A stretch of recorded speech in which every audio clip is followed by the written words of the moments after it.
Les Québécois peuvent désormais dire leader, cocktail, legging ou encore baby boom sans contrevenir aux recommandations officielles de l'Office québécois de la langue française, l'OQLF, qui défendait jusqu'à présent l'utilisation de termes alternatifs à la place de mots que je viens de citer comme chef, coquetel, C-O-Q-U-E-T-E-L, collant sans pied et bébé boom.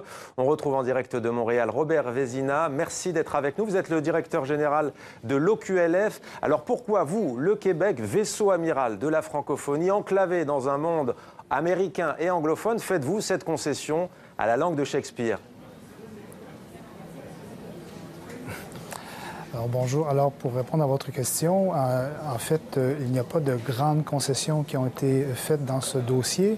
L'Office québécois de la langue française a accepté, entre guillemets, de nombreux emprunts depuis déjà plusieurs décennies. Et la mise à jour de notre politique de l'emprunt linguistique, qui est récente, qui date de cette année, fait en sorte qu'un certain nombre d'emprunts à l'anglais, par exemple, supplémentaires, sont effectivement acceptés, mais ce n'est pas du tout le raz-de-marée qui peut être évoqué par certaines personnes. Donc, je tiens à vous rassurer là-dessus.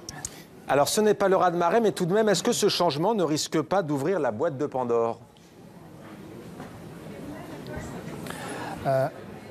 Absolument pas. En fait, l'Office québécois de la langue française continue d'encourager le renforcement des compétences linguistiques de l'ensemble des locuteurs québécois et ceux de la francophonie en général.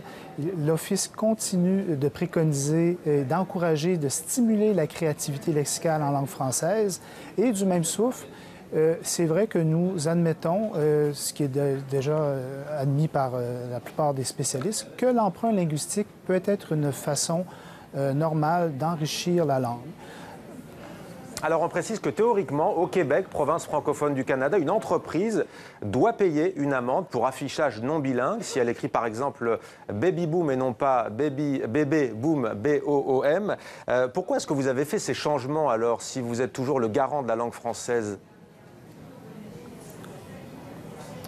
En fait, cette politique de l'emprunt linguistique est un outil de travail de nos linguistes et terminologues et nous mettons à jour régulièrement nos outils de travail. Alors, cette politique n'avait pas été revue depuis déjà une dizaine d'années et on se rendait compte dans le travail quotidien que certains critères d'analyse, de traitement des emprunts linguistiques n'étaient plus tout à fait opérants. Et c'est ce qui fait que nous avons procédé à cette mise à jour. Mais en fait, le fait d'accepter un emprunt ne fait pas en sorte que le terme français équivalent disparaît. Alors, le fait que, par exemple, nous acceptions maintenant baby boom, c'est que nous nous rendons compte que l'usage légitimé, l'usage dominant au Québec et en fait dans toute la francophonie, accepte totalement la graphie baby boom là, à l'anglaise avec 2 O et le Y à la fin du mot baby. Donc, c'était une façon pour nous d'admettre que l'usage a toujours raison, même quand il a tort, pour reprendre une expression du grammairien André Gauss. Alors, si on vous comprend bien, en fait, vous vous basez sur l'usage et la pratique. Ce que vous nous dites aujourd'hui, c'est que, par exemple, des femmes et des hommes qui en portent notamment ne diraient jamais dans leur quotidien collant sans pied. C'est ça que vous nous dites ? Je ne peux pas vous donner toujours les exemples précis, là, mais effectivement, il y a certains mots de remplacement qui ont été proposés il y a déjà plusieurs années comme solution de rechange à des emprunts à l'anglais. On se rend compte 20 ans plus tard, 25 ans plus tard, et même des fois 40 ans plus tard, que ça n'a pas pris, que l'usage ne s'est pas emparé de ce terme-là. Donc, d'une part, on peut continuer à s'évertuer, à s'ériger comme en censeur de l'usage et être un peu décalé par rapport à l'usage légitimé par la grande partie de la population, ou on prend la posture inverse et on accepte que l'usage évolue et que le Québec est une société tout à fait mûre sur le plan linguistique et les Québécois sont à même de juger de la valeur, de la légitimité de tel mot plutôt que tel autre.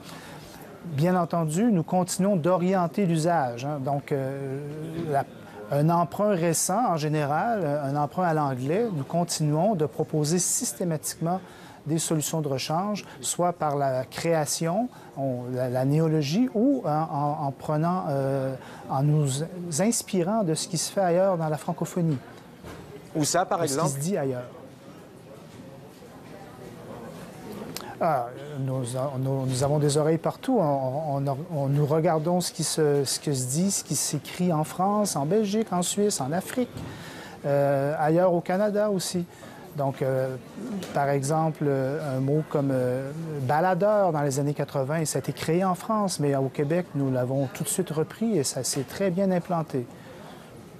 Alors, au-delà de cette question des mots que l'on a cités aujourd'hui et que l'on a vu affichés à l'écran à plusieurs reprises, qu'attendez-vous, qu'espérez-vous de ces changements, de ces ajustements linguistiques pour que la langue française continue de rayonner chez vous au Canada?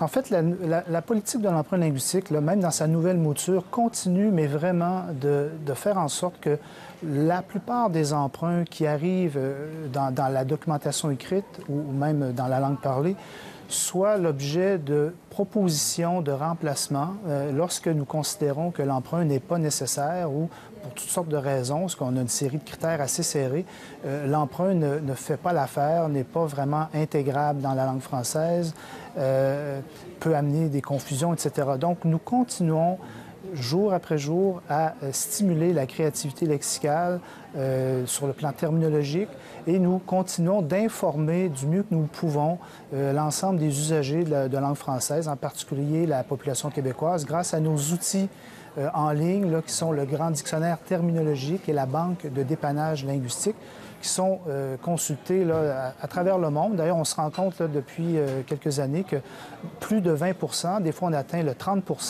de nos usagers sont en Europe. Donc, ça montre que nos outils sont fort appréciés et qu'ils ont toujours leur utilité. Merci beaucoup Robert Vézina d'avoir accepté de répondre à nos questions en direct de Montréal au Québec.